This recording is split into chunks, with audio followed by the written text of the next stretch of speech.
This video is going to be such a mess of thoughts and feelings. This is something that's been on my mind a lot. So I really want to talk about this. So here we go.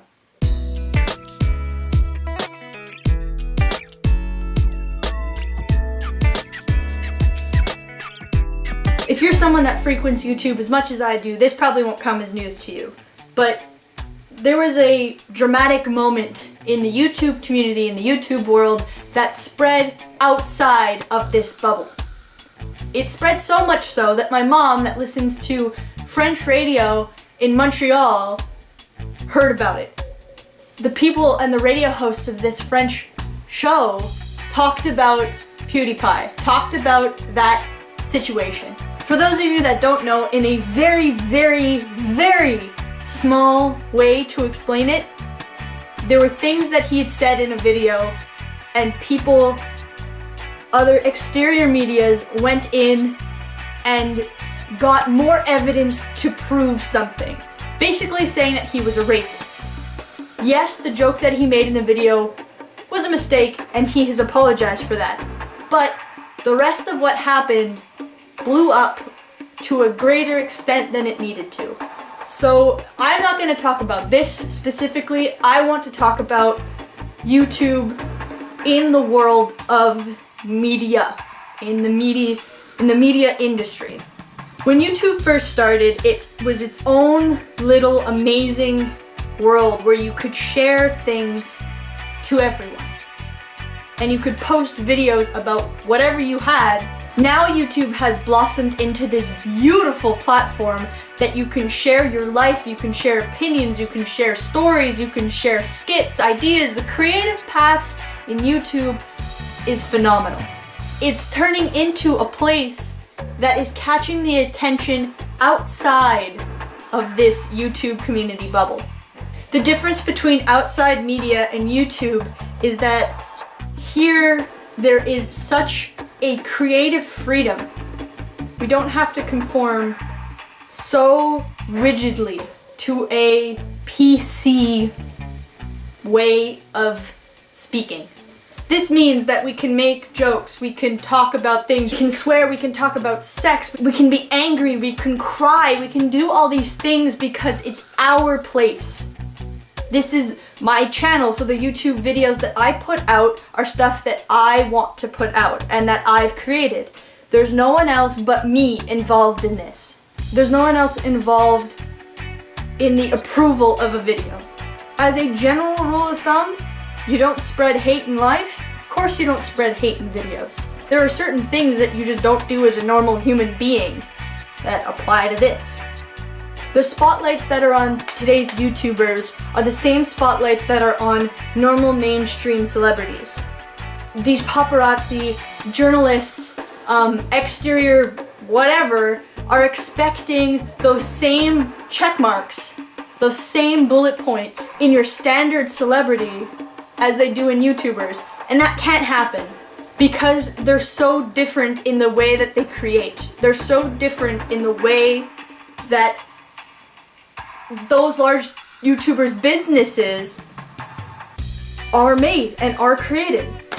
YouTubers became celebrities because of who they are and what they talked about, not what they're in, what they sang.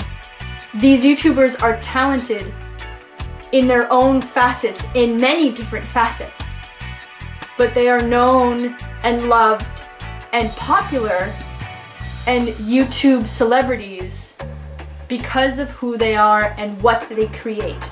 If Emma Stone created and worked and made a short film and released it out to the world, that criteria of bullet points becomes very, very similar to those of a YouTuber. I think that as a small YouTuber, it is now a responsibility of mine and other YouTubers that are up and coming and slowly growing to teach the outside world and continuously hold responsible the outside media world for how they view and interact with the YouTube community. Because if we don't correct them, if we don't teach them, if we don't show them how it works in our home, they're gonna apply the same rules as they always have here.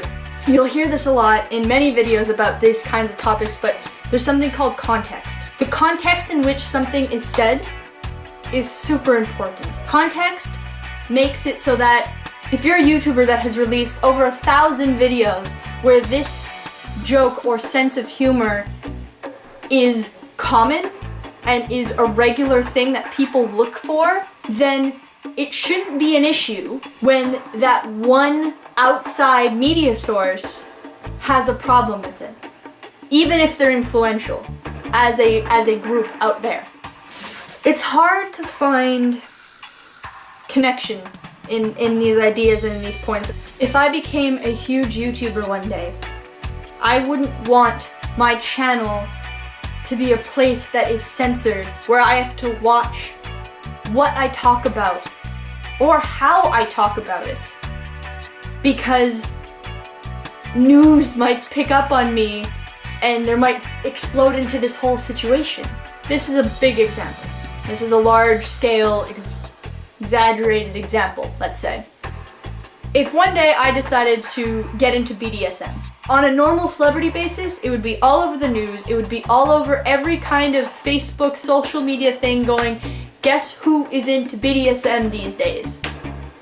On YouTube, I'm just another person voicing their preferences in life. And we need to make sure that these outside media sources don't get that mixed up. With Snapchat, Instagram story, and all these very immediate ways to show your life in video form, in any kind of form, why is what you release on YouTube different? I am a gay, gender fluid human.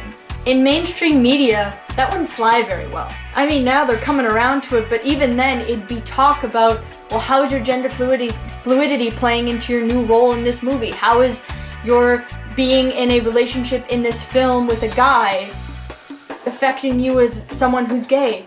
It's like that's all they would talk about. Versus here it's just, cool, good to know.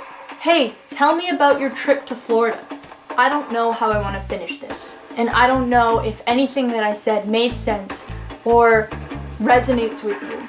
But I really wanted to say this. I really wanted to start the conversation about what comes next in YouTube. As this community gets bigger, how are we going to react to keep it the amazing place we all love to go watch videos and make creative things for people? I don't want the community to get lazy and have it turn into another Big Brother watched kind of place where anything I say or anything I am or anything I feel can possibly turn into this huge scandal. That's not the place that I want to be able to be creative. I'm just gonna finish this video here because I don't know how to finish it. I don't know what to say. Oh my god. That's gonna be it for this video. It was everywhere. I hope you were able to grasp something through it. I make videos every Wednesday about a mishmash of random things.